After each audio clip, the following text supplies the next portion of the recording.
اس بارے میں آپ کیا کہتے ہیں؟ دیکھیے، یہ بات درست ہے کہ جب آپ قبرستان جائیں تو آپ انہیں سلام کریں، لیکن یہ بات درست نہیں ہے کہ آپ سلام اس نظریے سے کریں کہ چونکہ وہ سن رہے ہیں اور چونکہ وہ جواب دیں گے لہٰذا ہمیں سلام کرنا چاہیے۔ قبرستان جا کر ہم وہ دعا پڑھتے ہیں، السلام علیکم یا اہل القبور وغیرہ، دعا کے لیے یہ ضروری نہیں ہوتا کہ جس کے لیے دعا کر رہے ہیں وہ سنے، البتہ یہ ضروری ہوتا ہے کہ جس سے دعا کر رہے ہیں وہ سنے۔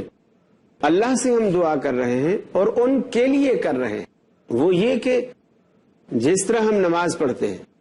امام قرات کر رہا ہے اور اس میں کہہ رہا ہے قل یا ایھا الکافرون لا اعبد ما تعبدون، اے کافرو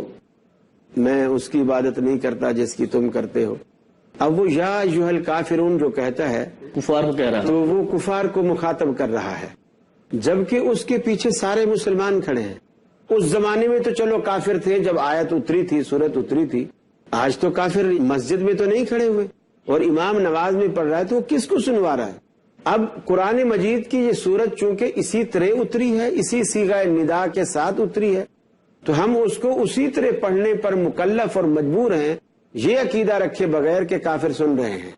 یہی معاملہ وہاں اس دعا کا ہے،